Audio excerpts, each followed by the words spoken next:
Bonjour à tous, aujourd'hui nous allons nous pencher sur une question que beaucoup se posent. Pourquoi le ciel est-il bleu? En effet, c'est une question que les humains se posent depuis leur plus jeune âge, et nous allons vous aider en étudiant les théories faites à ce sujet. Nous allons vous montrer en quoi elles sont fausses, puis nous allons vous donner la vraie réponse.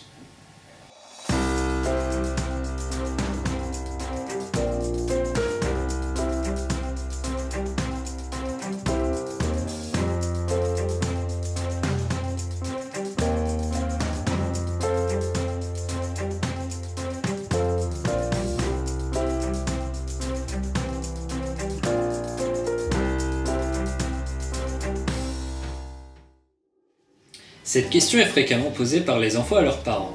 Ces derniers, ne savant généralement pas quoi répondre, leur disent que c'est la mer qui se reflète et qui donne sa couleur bleue au ciel. Mais cela conduit à deux paradoxes. Le premier, dans les paysages désertiques ou montagnards, il n'y a pas la mer.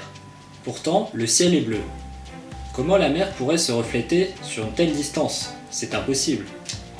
Le second paradoxe est qu'à certains endroits du monde, la mer a un teint verdâtre ou rouge, comme par exemple la mer Bleue. Pourtant, au-dessus, la mer reste bleue. C'est donc un mensonge des parents que de dire que c'est le reflet de la mer qui donne sa couleur au ciel. En fait, ils répondent ça parce qu'ils ne connaissent eux-mêmes pas la réponse. La réponse que donnent les scientifiques est elle aussi erronée. En effet, selon eux, le ciel serait bleu car les atomes présents dans l'atmosphère absorberaient toutes les couleurs des rayons du soleil. Sauf le bleu, donc ce qui expliquerait la couleur du ciel.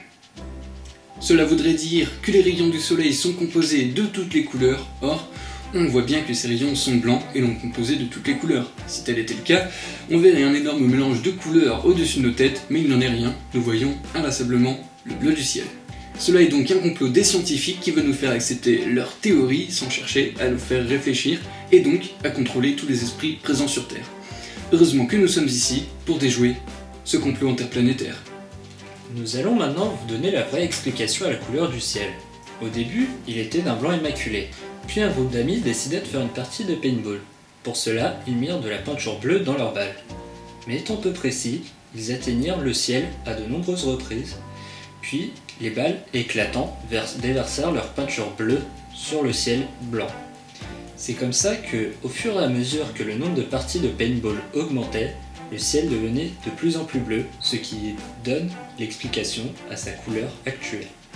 Mais vous allez nous dire, pourquoi le ciel est-il parfois blanc, gris ou noir, et pourquoi appelle-t-on cela des nuages? Ce phénomène témoigne de l'ancienneté des batailles de paintball.